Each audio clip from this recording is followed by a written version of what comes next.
Ma'am ਇਨੀ ਜਿਹੜੇ rights ਹੈ ਇਹਨਾਂ ਦਾ ਜਿਹੜਾ ਗਲਤ ਇਸਤੇਮਾਲ ਵੀ ਹੁੰਦਾ, ਅਸੀਂ ਦੇਖਦੇ ਹਾਂ ਕਿ ਕਈ ਫੀਮੇਲਸ ਆਪਣੇ ਰਾਈਟਸ ਦਾ ਗਲਤ ਨਜਾਇਜ਼ ਫਾਇਦਾ ਚੁੱਕਦੀਆਂ। ਇਹਨਾਂ ਕੇਸਿਸ ਦੇ ਵਿੱਚ ਕਿੰਨੇ ਕੀ ਇੱਕ ਤਾਂ ਇਹਨਾਂ ਕੇਸਿਸ ਦੀ ਰੇਸ਼ੋ ਹੁੰਦੀ है, तो ਇਹਨਾਂ केसेस ਦੇ ਵਿੱਚ ਕੀ ਕੀਤਾ जा सकता है? देखिए, ये बात सच है कि बहुत सारे केसेस में ऐसा आजकल न्यूज में भी आ रहा है, बहुत सारे केसेस देखती हूँ खुद मैंने कि कई केसेस में क्वेश्चन डाली है जिसमें कि वुमेन जो है वो कानून का गलत फायदा उठा के झूठे केस कर देते हैं। तो यहाँ पर सबसे बड़ी बात समझने वाली पूरे वुमेन समाज को ये समझना चाहिए कि अगर आज हम झूठा केस करते हैं और कल को सच में हमारे साथ कोई क्राइम हो जाता है, तो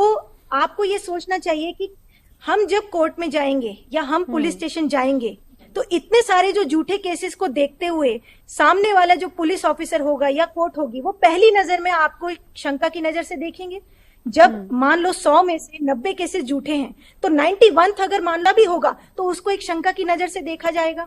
इसीलिए अगर आप इतने ज्यादा झूठे केसेस करते जाएंगे तो जो सच में अगर कभी किसी के साथ क्राइम हुआ तो वो क्या करेगी, वो लड़की या वो वुमेन क्या करेगी, तो उसको कितना कुछ झेलना पड़ेगा।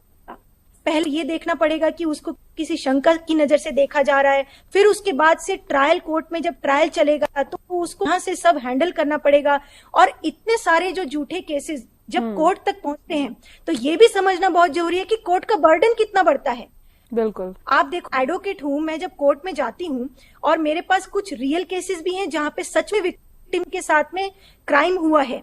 घिनौने से घिनौना रेप केस हुआ है, लेकिन उस रेप केस में 10 साल हो गए लेकिन अभी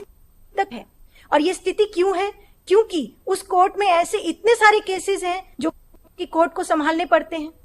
तो जितने ज्यादा अगर झूठे केसेस बढ़ते जाएंगे तो कोर्ट का बर्डन बढ़ता जाएगा, और कोर्ट का बर्डन बढ़ेगा तो सच्चे केसेस को टाइम नहीं मिल पाएगा, और वहां पर जब टाइमली जस्टिस नहीं मिलेगा तो जो रियल क्रिमिनल्स हैं वो जेल से बाहर आ जाएंगे, बेल पर बाहर आ जाएंगे, क्योंकि सबसे बड़ा कारण बेल का होता है डीले, और डीले का फायदा आरोपी उठा के बेल पे बाहर आ जाता है, और वो क्रिमिनल जब सोसाइटी में है तो वो क्राइम रिपीट करेगा, और कितने जो इनोसेंट है वो जेल में बंद है। तो ये जो डिसबैलेंस हो रहा है वो इसीलिए हो रहा है क्योंकि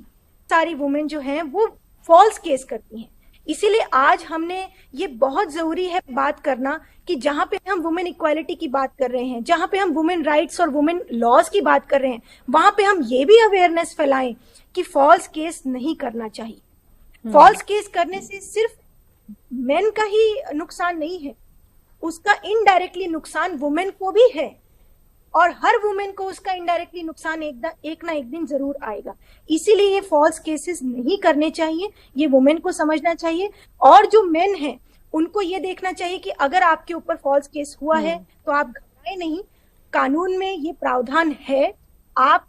सीधा हाई कोर्ट भी जा सकते हैं केस क्वैश कराने के लिए। अगर आपके पास स्ट्रॉन्ग मेरिट है आप कोर्ट को बता सकते हैं कि मेरे ऊपर किस तरह झूठा किया गया है, और आप एंटिसिपेटरी बेल लेके अपना प्रोटेक्शन भी ले सकते हैं। तो उनके लिए भी कानून में प्रोविजंस हैं जिनके ऊपर फॉल्स केस हो जाता है, इसलिए उनको घबराना नहीं चाहिए। और साथ में वुमेन को इस बारे में डीप सोचना चाहिए कि हम कभी फॉल्स केस ना करें, ताकि कल को हमारे साथ रियल में हो तो हम उस समय आवाज उठा सकें।